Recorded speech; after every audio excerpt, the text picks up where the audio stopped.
Hello and welcome.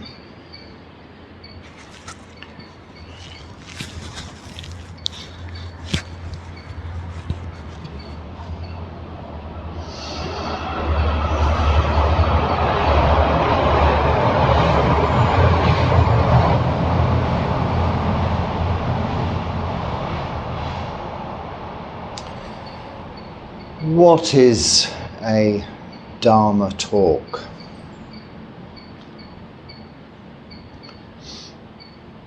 Someone talking about Dharma, usually a monk or a nun, a bhikkhu or a bhikkhuni. In Buddhism, talking about the Dharma, which can be one of two things: the teachings of the Buddha, or all phenomena, all conditioned things, nature, the world in which we exist, and our very existence itself. Everything. All conditioned things, the Buddha said, are impermanent, suffering, and not self. Not self, including that we believe we are, these physical bodies, and these thinking brains, or feelings that arise in these physical bodies, and emotions in these thinking brains, as known by our minds, are Dharma. We pay homage to the Buddha, the Dharma, and the Sangha, the triple gem. The Dharma being important to us and contained in the Tripitaka. The Tripitaka consists of the Vinaya Pitaka, the Sutta Pitaka, and the Abhidharma. Now the Dharma, as in the teachings of the Buddha, is mostly contained, as far as our practice is concerned, and understanding of the nature of existence and how to become enlightened, for lay people, in the Sutta Pitaka. And it is that we consider our holy scripture, like the equivalent of the Bible or the Quran or the Torah. We have a big book, and in that is contained the word of the Buddha. In the Vinaya Pitaka is the rules and regulations and way of conduct set out by the Buddha during his teaching years, 45 years of teaching and roaming around India, north-east India. for monks and nuns, and some of those of which are applicable to lay people because of the nature of their interdependence, to live by. Not constraining rules, but guiding supports to our practice of sila. So a Dharma talk is where the monk will sit and just talk.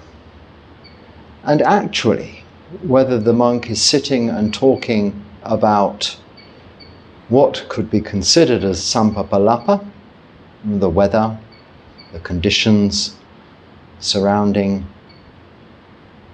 themselves and the people listening, or a specific sutta, reference from the Sutta Pitaka, brought to mind and discussed, it is still Dharma. It covers all conditioned things. And a question that someone came up with took some analysis to find the question, but with regards to their practice, having read the Visuddhimagga and the Satipatthana Sutta, and practicing Anapanasati, and the list goes on, was struggling with the practice, finding things difficult. Now this is where we tangle ourselves up in learning, and this is not what the Buddha taught. It is too Dharma, but it is a tangle. A tangle we get ourselves into when we overthink what is quite simple. Thinking rather than doing. The Abhidharma, and then all commentaries, this can also be the Abhidharma, albeit part of the Tipitaka, the Pali Canon, the three bodies of scriptures in the Pali language, can still be considered commentary, as it did come about by way of analysis on the Buddha's teachings later on. It all came later on, written down, but the Abhidharma is a further in-depth analysis. Now, sometimes we'll hear, and I listen to, very useful, monks or nuns reading just the suttas. Now this isn't so much a Dharma talk, this is someone reading the suttas for us. And afterwards maybe some discussion, some commentary, some analysis, some debate on the content of that sutta, those suttas. And this is useful. But not to get too tangled up again in terminology and words. We have the Pali language, this ancient Indian language, as is used in the Pali Canon. And if you hear when chanting in the Theravada tradition is given, it is in that language, the Pali language. In other traditions of Buddhism and schools, the northern schools, they use Sanskrit, a different language, but in Theravada, another term again, meaning way of the elders, we use the Pali language. Much like in Christianity, they use Latin. Now, the reason this has upheld is because it spans across the language barrier. Words you will have heard in Buddhism are, apart from Buddha, Dharma, Sangha, which are all Pali words, are anicca, impermanence, dukkha, suffering, anatta, not self. But if you look at those translations there in English, they're not adequate for the deep meaning of those words the Buddha used. For instance, there is the word Vedana for feelings and awareness, and vijnana for consciousness. But we also have the wonderful word, citta, which sometimes is confused with those two words. But the Buddha used three entirely separate words for three entirely separate things, which when translated into one language can be translated almost as the same: mind or perception, feelings. And the comment I received made me think about, well, what is Dharma? What are Dharma talks? What are we all doing here? What's the point? Analytically, looking at the statistics with regards to this channel, something I never do, but had occasion to do for some reason or another, by accident stumbled across it, saw that by quite a large amount, the Dharma talks are more popular than the questions and answers. But this is simply because of the title, not the content. These talks are as very much Dharma talks when they're questions and answers, sometimes more so questions and answers, lots of short questions, short answers, sometimes maybe just one question, two questions, long answers. But this is again just perception, what we consider we prefer. But that first click to watch the video perhaps comes from the title. It made me think I should perhaps be more accurate sometimes. I'm pretty basic with the titles. They're questions and answers, or they're Dharma talks, or the categories I put them into. But I try to keep it natural and relaxed. And I've been brought up, I've come to Buddhism and been brought up in the Buddhist religion, tradition, this school, amongst monks whom have been trained to sit and just talk, not to read from textbooks, not to plan the talk, not to even think about it prior to the talk, but just to speak for say 40, 50 minutes, and whatever comes out is the Dharma. And that is what I try to do. Of course, with questions and answers, that's not the case, you have something there. But they will very often provoke a Dharma talk, and maybe only one question is the starting point. And in this case, I'm talking about someone's problem, struggle with the practice, because they have tangled themselves up with trying to practice Anapanasati and then being, in their words, confronted with the Satipatthana Sutta. Well, I don't believe any suttas are confrontational. I believe they're of great assistance to our understanding of the truth about this very existence and all that surrounds this existence, that is nature. And in that sense, supportive towards our practice of what is it all about? Being happy, or establishing contentment in order that we can be happy. Happiness is just a symptom of contentment, as is sadness a symptom of discontentment. The emotion that arises out of those states, being content or not content. And we will always find ourselves discontent with conditioned things, eventually. However much we like something, it will turn to dukkha, that we translate as suffering, but is also unsatisfactory. It's discontentness, however many words or sentences you want to use to describe it. When we just get to know these key Pali terms, they are useful, and that is why. But this doesn't mean we have to quote whole suttas and passages from various other supporting scriptures in Buddhism and commentaries in the Pali language, because that just adds to the difficulty and confusion.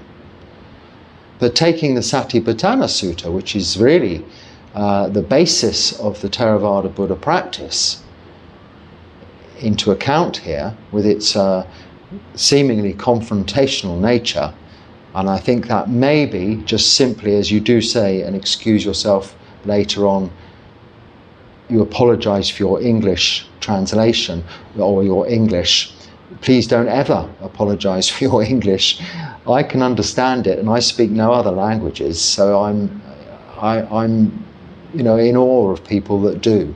And this is a difficult subject to tackle in what is not your mother tongue, which is why I always encourage people to learn about Buddhism from teachers who speak their mother tongue and from translations into their own language, the suttas included. But then when we know sufficient Pali, we can then go to the chanting, which is summaries of and reflections of the Buddha's teachings and the practice, and pick out and learn and understand from the chanting these key Pali terms to continually reinforce the Dharma in our minds.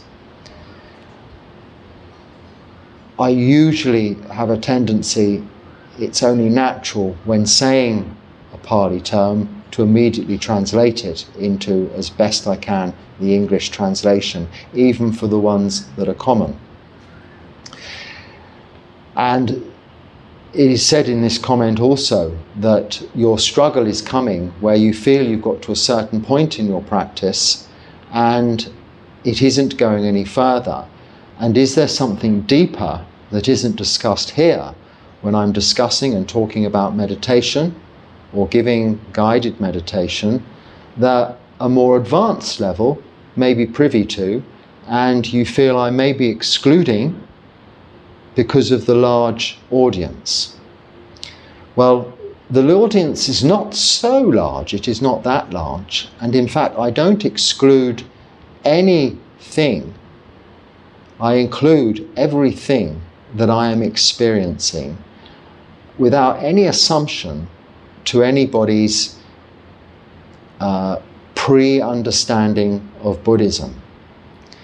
So if anything, perhaps I try to speak clearly and slowly for those that English is not their mother tongue,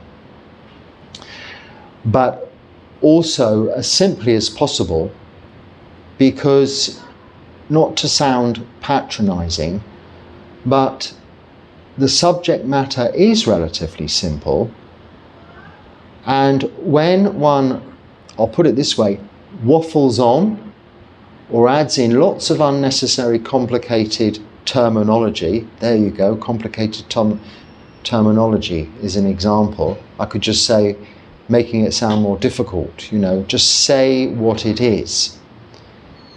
So this Satipatthana Sutta, the basis of really Theravada Buddhism, is bringing our attention to mindfulness, sati, in the Noble Eightfold Path, samasati, right mindfulness, and taking it into the categories of mindfulness, the foundations, the four foundations of mindfulness you may have heard of, but if not, just in English for now, the mindfulness of the body, our physical body. We're always bringing our attention and our awareness, this is mindfulness.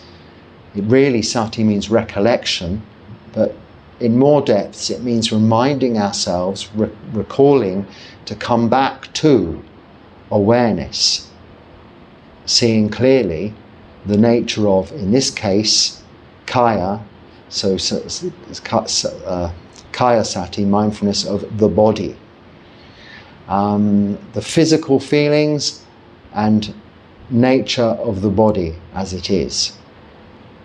And what this subscriber has been talking about with relation to anapanasati meditation is doing just that. It is bringing the awareness to the breath, and of course the breath is what is fueling the body. We need oxygen in order for the other fuel of food and liquid to nourish us, to sustain our very existence. Oxygen is a key. So breathing is very much a bodily function that we bring our awareness to. This is anapanasati. So as you see already, there's no confrontation there. The Satipatthana Sutta is merely pointing us in the direction of where our mindfulness is to be applied, or not to be applied, is already being applied, but drawing our attention to how that is working. Much like a recipe book with ingredients, it has some methodology, how we prepare the food and the specific ingredients. This practice is simple like that. It isn't some ethereal, philosophical, verbose, big, long, complicated, worded, spiritual practice that only the intelligent can get to grips with. It's really just about basic engineering of thought, engineering of our feelings and bodies. And these four foundations of mindfulness help us with that, guide us with that. So we have mindfulness of the body, mindfulness of those feelings, which are Vedana in the Pali, so Vedana Sati. So we have Kaya Sati or Satika, Kaya Sati, Vedana Sati, and mindfulness of those feelings resulting from the body is very important to recognize where there are emotions arising as feelings from physical feelings of, say, pain or pleasure. We'll have emotional feelings corresponding of liking or disliking, wanting more of or wanting to get away from. Now, what are these? What are these feelings representative of? Well, what they're representative of are those three defilements, root defilements, kilesas, we call them in the Pali language. Lobha, dosa, moha. Lobha is wanting, liking. So wanting more of and getting attached to things we really like. So these feelings that we are mindful of, bringing our mindfulness and awareness to, with, as referenced in the Satipatthana Sutta, are drawing to our attention Lobha, Moha, Dosa, the three root defilements, or three poisons. Dosa is hatred. We call them greed, hatred, delusion. Greed, wanting more of, in various degrees. Hatred, down to just not liking, in various degrees. And even with something as subtle as the breath, we can know, as we're breathing, if it's making us feel good, or if perhaps we are having to put in effort and it's strained and it's difficult, if it's making us not feel so good. So whether an emotion of liking or disliking is arising. This is coming from this mindfulness. And then the furthering with these four foundations of mindfulness is mindfulness of Chitta comes next, so Chitta Sati, the mind, the knower. As I said a little earlier, we've got those three things. We've got feelings, Vedana, we've got Vijnana, consciousness, so being aware of feelings with the intellectual thinking brain, the physical organ of the brain, a computer, if you like, and then we have the mind, Chitta. And we wouldn't have these two things in the Satipatthana Sutta, these four mindfulnesses of, if they weren't very separate. So we must have mindfulness of Chitta, the mind. The fact that we know, independently of emotion, have this knowing that we are happy, knowing that we are sad, without that which knows actually being happy or being sad. It knows. And then finally we have the Sati mindfulness of phenomena, so Dharma Sati, so mindfulness of everything. But in reference to phenomena external to Nama and Rupa. And you'll notice I'm using a lot of these Pali words in this particular talk on this occasion, because they help in this context. Because why? They are simple.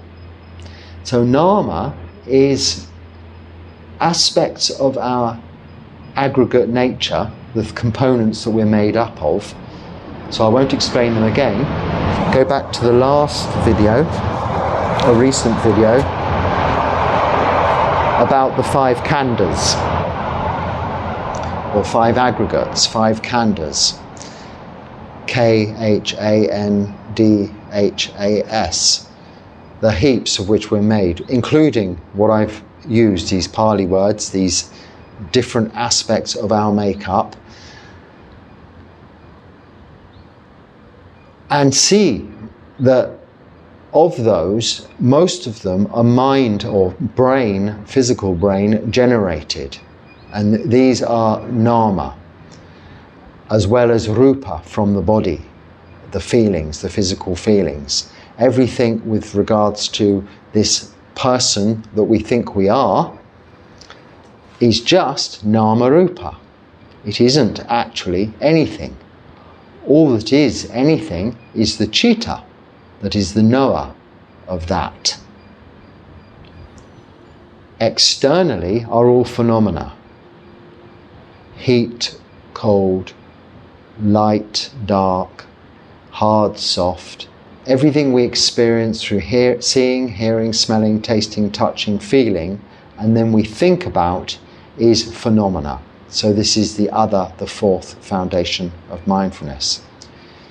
So all the Buddha is saying in the Satipatthana Sutta is be mindful of everything, and in relation to Anapanasati, the practice of Anapanasati, mindfulness of the breath in meditation, he's drawing our attention to being mindful of everything associated with the breath. So not just breathing in at the tip of the nose and breathing out through the tip of the nose, counting, say, 1, 2, 3, 4, or knowing just that, but knowing the entire body of the breath, the feeling of the breath, and all that is arising as a result of that. But without thinking about it, it is just known by that which is aware, the knower, the citta. So,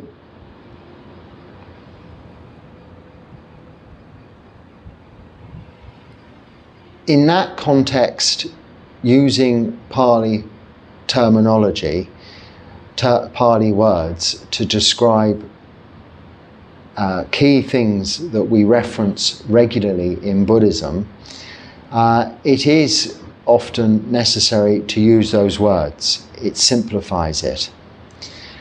That is different to quoting long Pali scripts or even Pali chanting, which has more of a feeling of the Dharma and a sense of bringing our attention to mindfulness of that feeling that it evokes. Because I'm not underrating it. It is a skill people have, and it is a wonderful quality in people that they develop over many years to be able to recite the suttas, to recite and to know all of the chanting in the Pali language. It is appealing. It is of sensual delight. It is something we can enjoy. And it is wholesome in that it is an activity that promotes mindfulness. So someone asked me what my routine of prayer was, having seen the chanting in the morning, and how they could do the same. And this might well have been a translation error with the word prayer, but my answer was, well, I don't pray. The chanting is just these reflections on the teachings of the Buddha, the Dharma. and reflections on the practice. And our reflections on the practice should be that how is it going? How is our practice going? We know from the teachings of the Buddha there's a cause of suffering. We know there's suffering, a cause of suffering, an end of suffering, and a path leading to the end of suffering. But however many times you say that, do you know that? If you knew for sure there was an end of suffering, you would no longer be suffering. So you identify the cause of suffering. And what is that? The cause of suffering is desire. And what is that? It is lobha, dosa, moha. It is greed, hatred and delusion. It's either really liking something or really not liking something. It's loving or hating, or it's delusion. Avijja, if you like, ignorance. But we have a separate word, moha, for delusion, which is more a confusion rather than an ignorance. Ignorance is not knowing. Confusion is knowing something but not quite putting it into practice. So for instance, you could not say someone who knows the entire Pali Canon from cover to cover fluently, ignorant of the Dharma. But they can still be deluded because they don't know how to use it, how to put it into practice. They have the menu but don't know what to choose to eat. Or they have the menu and worse still, they eat that rather than choosing some food to have nutrition. They have the instruction book but don't use what the instructions are for. They just read the instruction book. And this is an example of delusion. And it's the hardest to identify, it's the hardest to eradicate. So it is this delusion from where ignorance avijja is born, and from where we are born. Without going into the 12 links of dependent origination, these start with ignorance leading to birth into ignorance again, and this is the cycle of existence. What the Satipatthana Sutta is the basis of and leads us to is enlightenment, because it is only from mindfulness where we will become enlightened. The Buddha said even for a finger snap of mindfulness, enlightenment can be experienced. Real mindfulness. And this we develop through our practice. If we're still suffering, it means we haven't identified the cause. We might know we really like something and we're attached to it. And that is mindfulness of knowing, and knowing that we have attachment and we like something, which is half the battle. We may know we don't like something, have aversion, and this is mindfulness of not liking something, having aversion to something. But it's hard to know, have mindfulness, that we are deluded. But if you think, well, if we like something and are attached to it, but also know that it's that attachment that causes us suffering, why are we still doing it? Becoming attached to one thing after another, and then being disappointed when it's over? Or why is it we're trying to, with hatred, with dosa, why are we trying to avoid, through aversion, run away from, get away from problems that only are found elsewhere, rather than facing up to them and dealing with them as they can be dealt with? By eradicating delusion, seeing everything for what it is, its true characteristics of impermanence, unsatisfactoriness, and out of our control, or not a self, if it's related to what we consider ourselves to be. the true measure when we are told we have a terminal illness, we're going to die, is that this is not a problem. We handle a situation like that with equanimity. But if panic sets in, regret sets in, it means we haven't established ourselves on the path of practice yet. It doesn't mean it's too late yet to be able to deal with the truth. After all, we are born with a terminal illness. We're going to age, get sick, and die. So where's the surprise when the doctor tells us we're going to die? We've always known this. It's always been the case. All conditioned things are impermanent. So we take refuge in the Buddha, the Dharma, and Sangha as representatives of that which is not conditioned, the unconditioned, the deathless. And what is that? That is the citta, or the mind, that which knows.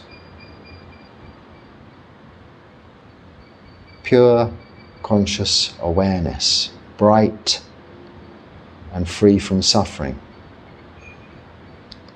Free from suffering because there is no wanting, no liking, and there's no disliking. And knowing in its essence is not intellectual knowledge or even understanding. It's just the truth. We all know we're going to die. But through greed, hatred and delusion, through attachment to life, through hatred of the idea that that's not forever, and through delusion, we brush the whole idea of death under the carpet. So it becomes a very big shock when we hear about it. Where it should be, well, of course, it's only inevitable, as it is. And it doesn't mean we have to be morbid. In fact, it can make for a very joyous experience, which is what enlightenment is. The realization of what these four foundations of mindfulness bring us to. Those 7 factors of enlightenment.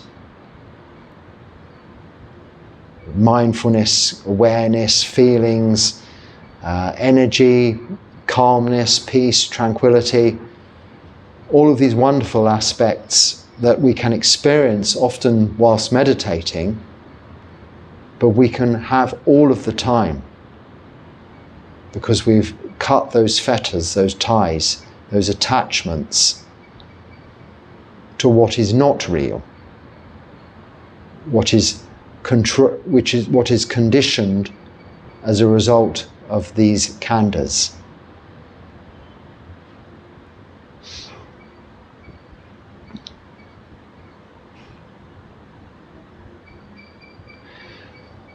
How, through our reflection, we should ask ourselves, how am I doing with this?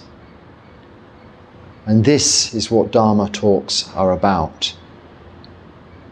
So that we inwardly are able to reflect and say, well, how is my practice going? Am I happier than before I started my practice?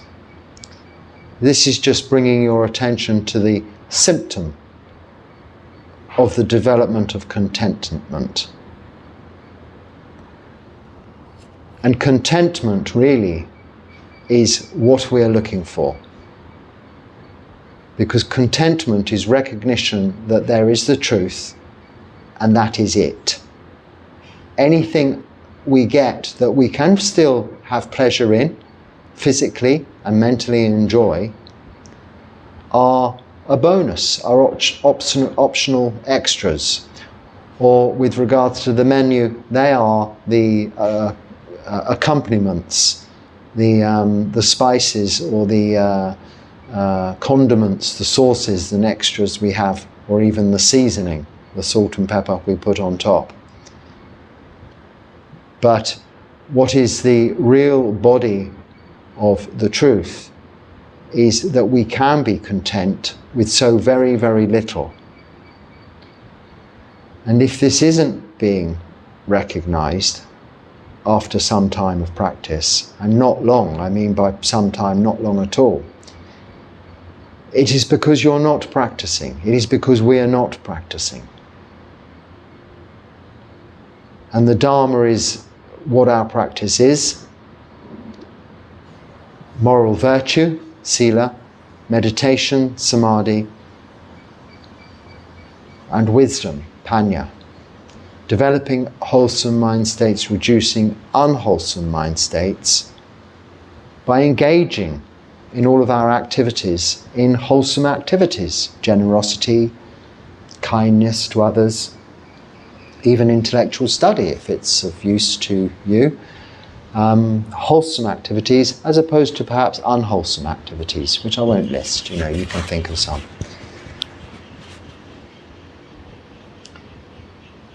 If we're doing that, we're keeping moral virtue, we're keeping the 5 precepts: no killing, stealing, sexual misconduct, lying or taking intoxicants, and we're meditating, then gradually and slowly those 3 defilements of greed, hatred and delusion will be eroding, will be losing their power, their momentum.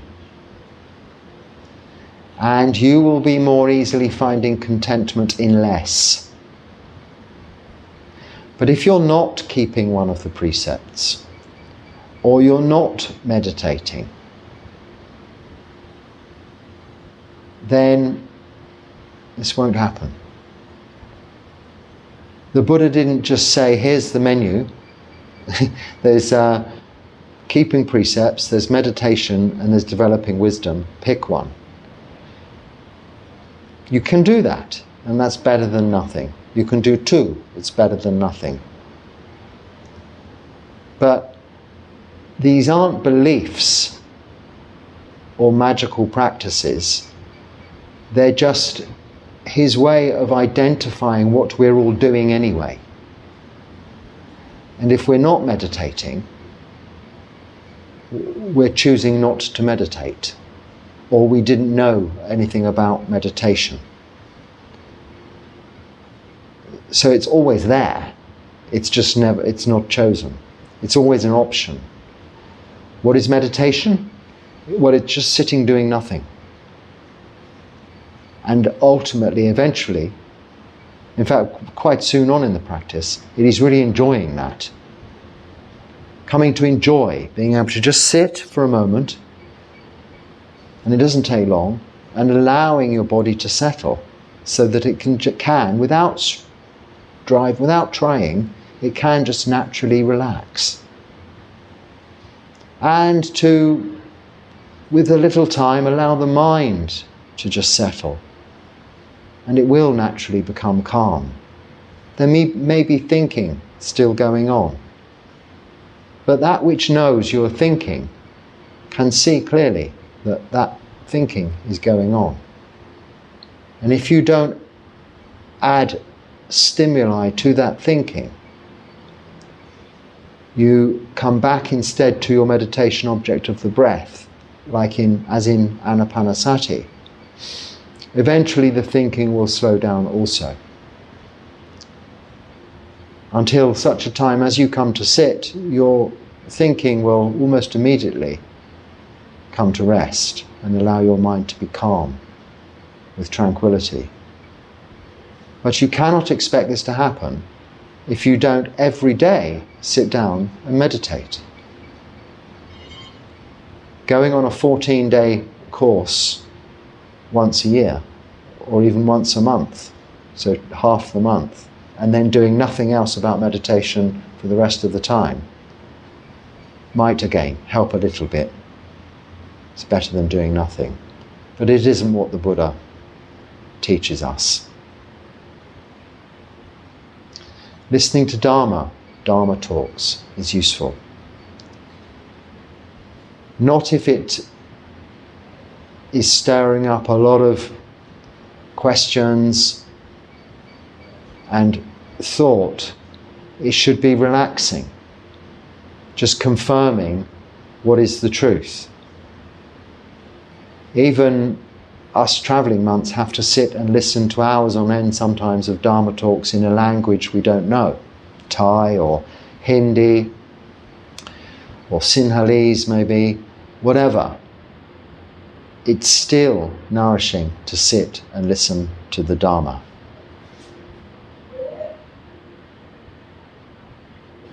Of course, we pick out those Pali words, which is why they're so important. We understand those.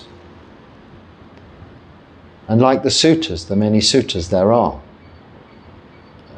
they're all just teaching suffering, cause of suffering, end of suffering. But this path leading to the end of suffering, the fourth noble truth, taking them full circle, is what we practice. So we reflect, are our kilesas, our defilements, have they reduced? Am I reducing my attachments, my aversion? Am I becoming less deluded? If you don't know, it is still that we are a little deluded, or a lot deluded. This is harder to measure, harder to see. But it too can be known. If we're not meditating, it is a very clear indicator of our delusion. Because we don't have time to meditate, this is delusion. Well, the conditions aren't appropriate, it's too noisy, this is delusion. If you've got time to breathe, you've got time to meditate. Just go and stand in the corner over there, like you might be sent by the teacher at school. I used to love that, even at school, before I knew what meditation was. Because I could just stand there and just stare at the wall and do nothing, and breathe. And as a child, I found great pleasure in that. It wasn't a punishment. They used to sometimes send you outside and stand in the hall. Again, I thought that was just wonderful. I don't have to listen or do anything. Just stand and sit and do nothing. Now, I believe this is probably from past life experience of meditation that led me to this feeling, this good feeling that I had from being able to just allow the body to rest, relax, and the mind to settle, become calm. And that's all meditation is. So it is when we can't meditate, whatever the reason is, it is the kilesas. It doesn't matter if your house is falling down around you.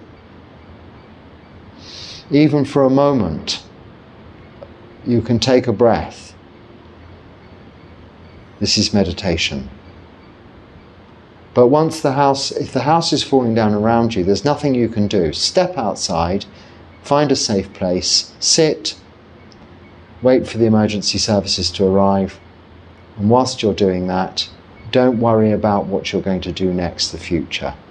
Don't think about what has been the past. That house has gone. It's fallen down. Sit and meditate. And your new home, your refuge, is there, inside. You won't find anywhere safe or permanent outside, because they're all conditioned things which are impermanent, unsatisfactory, and out of your control. Anicca, dukkha, anatta. But what remains with you under any circumstances, always, is the unconditioned bliss, of nibbana, freedom from suffering. So we take a moment to stop, and one technique to bring our awareness to the unconditioned is to find something that you can see or hear, mainly for seeing or hearing, smelling, tasting or touching also, however, like a concrete floor or an old tree. If you're lucky to have a mountain vista, a mountain, and see how that is something that is unchanged in your lifetime and probably will remain so for many generations to come. But that too still is conditioned. Know that. And also impermanent and will not last. But as opposed to a little flower which may just bloom for a few hours in one day and then is gone, for all of its beauty and fragrance is then gone. They are only separated by our perspective of time, which is too a fuel to delusion. The unconditioned is timeless, because a mountain range for billions of years has been there with all its beauty. A little flower for its few hours is only there for that short length of time.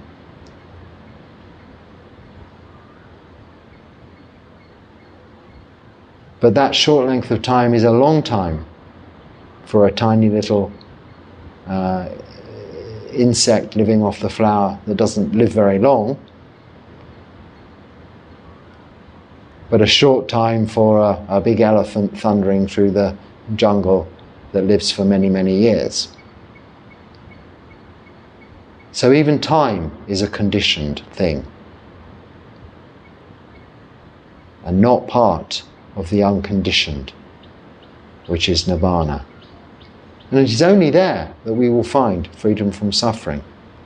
And it is only through knowing that we can only experience this with keeping moral virtue, with meditation, and with wisdom. And to make it even more simple, just doing no harm, just doing nothing, this is meditation, just doing nothing, trying to have no activity going on of the body, speech or mind, and letting the mind itself develop its own understanding of the results of that inaction, which can be so wholesome and so beneficial also to the surrounding environment. You're not doing any harm, and you're taking up very few resources. So it's very far from being a selfish practice. So just remember, when you can't meditate for one reason or another, that one reason or another is the kilesas, the defilements. It always is that. You'd rather do something else you think's much more important and will make you happy, or you have to do that for someone else. You may well, but then find time. If meditation is important to you, you'll find time. If you enjoy it, you'll find time. Get up earlier, go to sleep later, spend less time having lunch. We have 3 meals a day, you only need 2 or 1. If I can live with 1, most people working even can live with 2.